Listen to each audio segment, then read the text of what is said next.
Welcome in then to the latest edition of Extra Time. Jules, are you all right? You've noticed you had problems with your earpiece throughout. Is everything okay?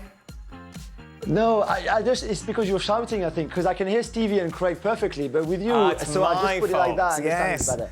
I'm kidding you. No, it's just the earpiece is not... It's small man, son. Having to project your voice. Yep. For all, who should be... Well, let's go to you, Stevie. Who should be Liverpool's priority in terms of giving new contracts to players with a year left? Salah, Trent or Virg?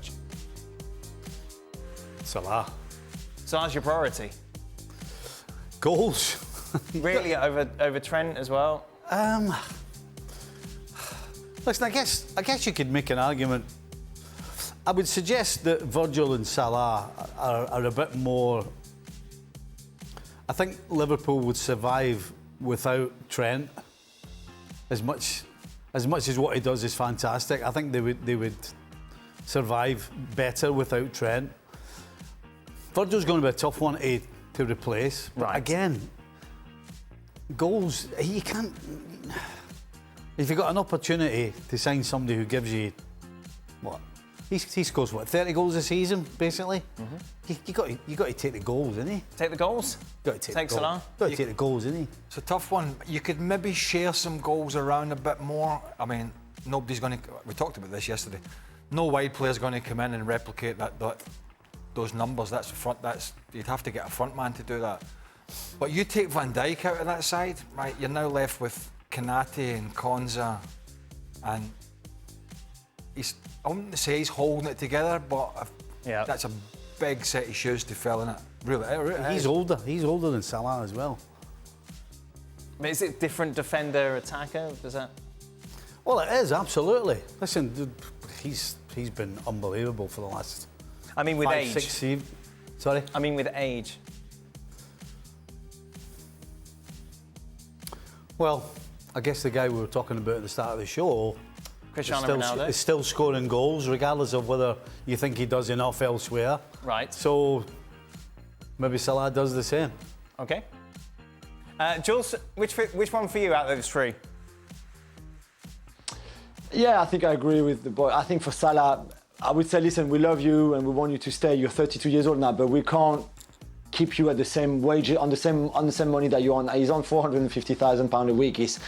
You can't extend that deal at that salary. It's not possible. So if he's ready to agree to taking a bit less money, then I think I would keep that. And also because on the back of everything the boys have just said, I think to replace a striker, like a goal scorer, let's say, whether he's a wide player or a striker, and a defender, it will cost you more money to try to find somebody to replace Salah than it is to find a centre-back. As good as a centre-back will be, naturally strikers and forwards are more expensive. They've always been and they will always be more expensive than defenders. So just on that pure economic discussion, I think it'd be cheaper in a way. It will still cost you, but cheaper to replace Van Dijk than it is to replace Salah.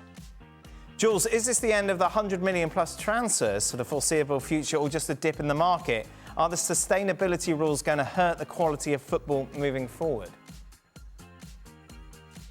I think it's really interesting, and we've seen this summer being apart from a Brighton, for example, who've clearly have spent a lot of the money that they had banked before with all those great transfers that they did. The others are far more cautious. They are looking where they spend the money. They don't want to spend too much in transfer fees or in wages. So I think it is a trend, and I think it will continue like that. Certainly, in the short term, it's hard to tell for longer than that. So there might be still an 80 million euro player, for example, or 90, maybe reaching to 100 for some of the top clubs who have big investors and big owners, for example. But it would be much rarer than before. I don't think we will ever see again a Neymar, not even an Mbappe, and those kind of numbers. I think those are gone for now, certainly. But 180 to 100, you might have one there now and again, but not certainly as regularly as you used to. For all, Dan dominated under-12 Cornish football. It's true. And hit his prime at 13. You couldn't dominate a Cornish pasty. Oh, I'm going to have a Cornish pasty when I'm back. Oh, it's going to be great. Did the guys ever meet players who were incredible early on but didn't make it to the pros? You must have come across so many people like that. Oh, yeah. Because you went to Chelsea at, what, 16? Yeah, now we had a lot of good players in the youth team, and some of them made it, like, myself. How much was it down to skill, and how much was it down to like mentality actually, as well? it was so difficult for. I don't know if people realise when you're a kid between 16 and 18 and you're away from home. For a lot of people, there's a lot of homesickness involved. Sure. And it took, for me, it was about 3 to 6 months to get over that. Some of the guys I were in the youth team with, good players, some of them never got over it and actually wanted to go back home. Just wanted to go back to Wales or Ireland or Scotland or wherever it was. And it was to the detriment of their careers, really. It affected them. I was quite a lot of players in our youth team that made it to the first team, like Jason Cunny, David Lee, Frank Sinclair, Eddie Newton, myself, and quite a few others. But one of the ones I saw when I was coming through is the Scotland schoolboys under 15s. When I played for that team, the captain of that team is a little guy called Danny McGreesh, a little boy from Glasgow. I think he was on St Mirren's book at the time, but he could have been on any. Could have been on Celtic, Rangers, you name it. What a talent. Right. I mean, I used to look at him when I was 15 and go, oh my God, I'm never, ever going to be able to do that. You know what I mean? And as everybody else changes, and also for kids, never give up when you're 15 or 16 if somebody's a bit better. Because when your body, things change, and sometimes people, they don't grow anymore, That was my problem. You don't get any quicker. And he literally never made it. It was one of them, you mean? Right. Well, I've just looked at some of these guys and I thought, and then 15, 20 years later, when you're deep into your career, you think, where are they? Right. Maybe played a couple of games for that team or a couple of games for that team. It was the same with England, the English under-15 team. Andy Cole, we played them at Wembley that year. Andy Cole was on the bench for the England under-15 schoolboys. He couldn't get in that team. Right. Yet I couldn't name you there's only one or two I could name from that team that went on to play. And yet he was deemed at that point not the best striker they had at under-15. And then he turns out to be one of the best strikers. So everything changes. There's lots of guys when you're younger, they are super talented and they don't all go on to have careers. They just don't. Played with a guy at Ayr United called Laurie McGee. Okay. Central midfielder. He had the... Was he Scottish? How would you guess? He had the most beautiful left peg. And everybody used to go, oh. And of course, people with such a nice left peg always stand out anyway. Yeah. But he was just so good. He would just get it, pass it, get it, pass it. I mean, he just like frightening. And he was the guy that were like, he's going to be unbelievable. But as Craig says, things change. And in his case, I think what happened was, as the level you go up, the quicker the game is. Okay. And I think that was why he didn't go any further.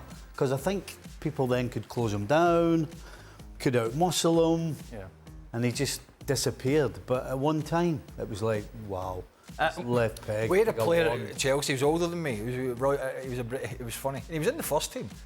There's a guy named Roger Freestone. He was a goalkeeper. He was from Wales. Do you remember? I know, aye, right. He was a big old unit, right? Okay. Proper Welsh guy. And and Eddie Nisveski, who was the Welsh number 2 to Neville Southall. Eddie was a really good goalkeeper, but he did his cruciate, and then a few years later he did it again, and he finished his career. He went on to be youth team coach and was Mark Hughes' assistant for years.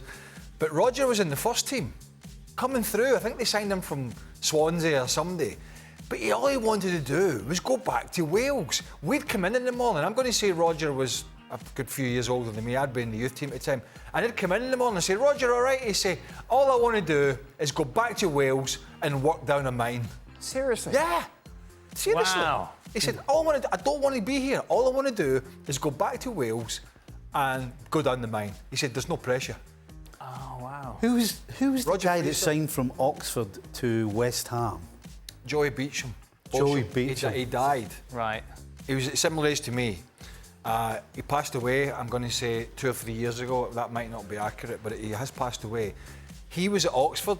Robbie Mustoe might have been with him for a bit, our colleague from NBC. And Beecham was this bit of a talent, left-footed winger, wide player. West Ham signed him for quite a bit of money back in the day in the 90s. And he got homesick playing for West Ham. to go back to, I think his family might have been in Swindon. I might be wrong.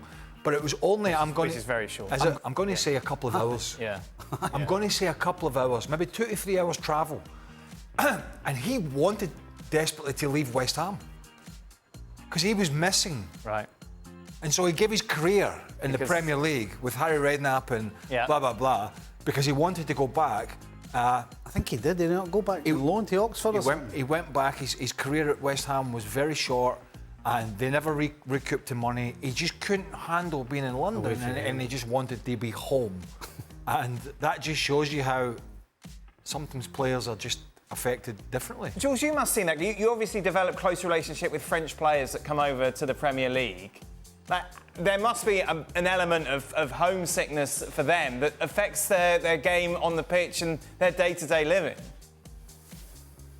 Yeah, absolutely. I think the prime example is Steve Mandanda, who's one of the best goalkeepers that we've had in France, great career at Marseille, who wanted to experience English football, came to Crystal Palace and just never adapted to life in England.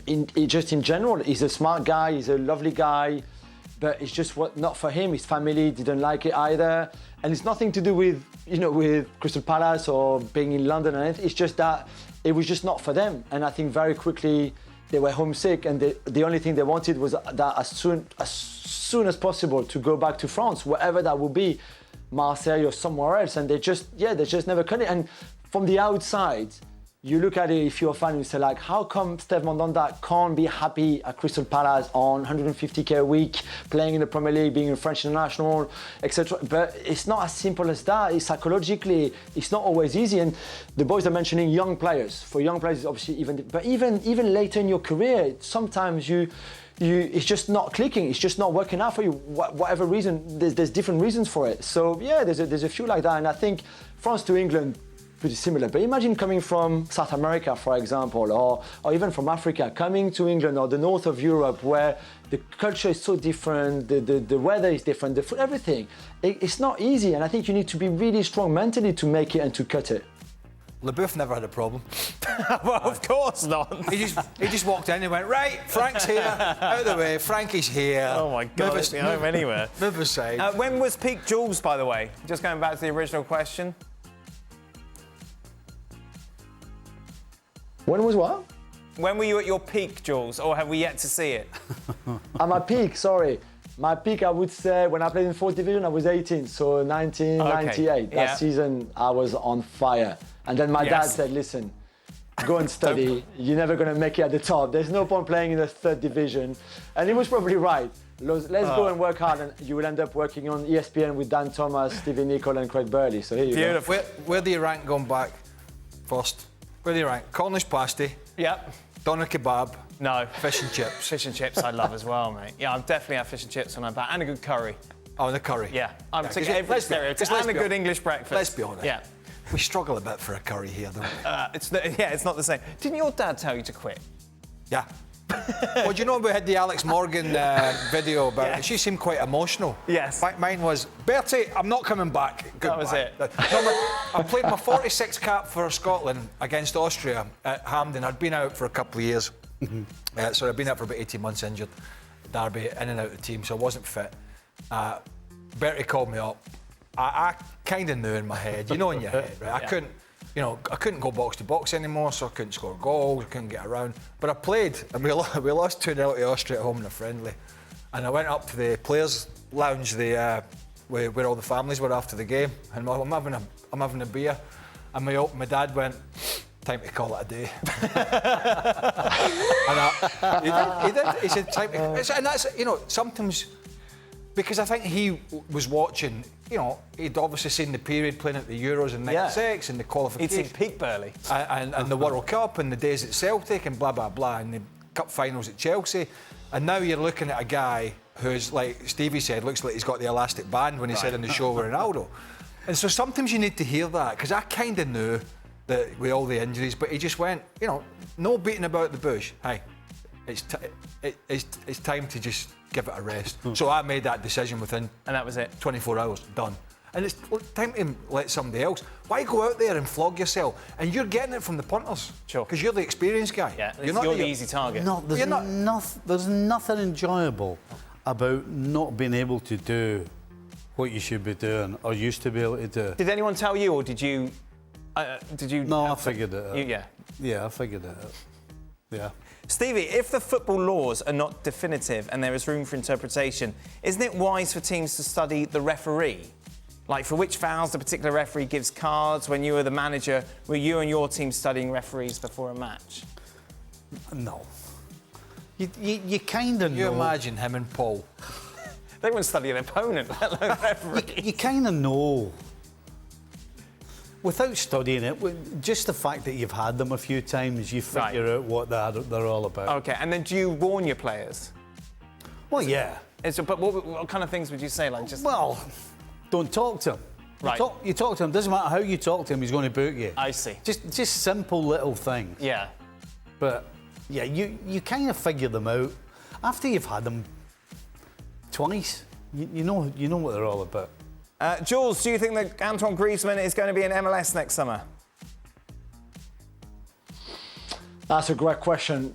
I think he will be in MLS at some point. He will be an MLS player. I think he will. There's ideally in his mind going to LAFC with his mates Giroud and Lloris is the ideal scenario. Will he be this summer or the one after? It's one of the two. Definitely one of the two. I don't think he'll be later than 2026. I think 2025 might be a little early in his head. And depending how the season goes, really, with Atletico and with France, this would play a big part in his decision on like what to do next summer. But if I was to answer right now, I would say that he's got 2 more years in Europe, then he'd be 35, and then he would go to MLS.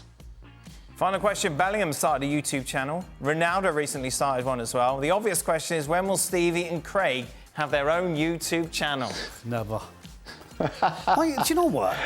Why did he do this? I would join. There you go. Seriously, why did they do it? Why, have they not got enough going on with the... Well, not really. What are they doing? Well, a couple of hours training a day? Exactly, and then relax. Just relax. Ronaldo's made a lot of money already, hasn't he? On what? But does it... On YouTube, because he's got... Wait, does he need the money? He's not doing it for the money. He's doing it because he wants his mush on something else. Oi, mush! Do you know what I mean? I mean, they can't help themselves, can they? I suppose the argument is someone like Bellingham's YouTube, where he can get his view across without any sort of filter, without any journalists getting... It's like Mbappe earlier on with that statement. Well, just shut up. Right. Just don't talk. And by the way, the thing he says is unbelievably stupid. I played with some of the best players that ever kicked a ball. Yes. And I can assure you, there wasn't one of them at any stage accepted losing. At any stage. Whether it was a Saturday or a Monday morning training. And for this guy to turn around and say, well, I hate losing again. That isn't good, by the way. Unless he's just can't help himself and wants to get interviewed for Phil no said it apparent sound reason. better in French. Nah, I bet he did, but I don't know a proper player that thinks that way. Oh. You're quite angry off the back of a YouTube It's so channel. annoying. I don't like losing again. People at his level, right? Losing should be 100 times worse than winning because you expect to win, and when you lose, it kills you. Listen to this guy, seriously. So while he goes off on a rant, I'll get back to the question. There's a simple answer. Him and I are just... I mean, you wouldn't believe this. Him and I are just way too busy. Well, you're quite busy. No, we don't have the time. I was weed whacking again today. What time do you wake up of a day? Well, it depends. What time normally? Average, say? What time do I wake up? Probably around 7 o'clock in the morning. Yeah, and then what time do you go back to bed? About 15. 2 minutes past 7 after I let the dog out. And then what time do you wake up? About 11 o'clock. You got the whole morning. Thinking we put that aside to work on the YouTube. I'm too busy resting. I'm having my lunch at 11. I've been out walking the dogs. I mean, never give yourself more work. That is it. We are done. I'm away for 2 weeks now. Oh, how I'll miss you, boys.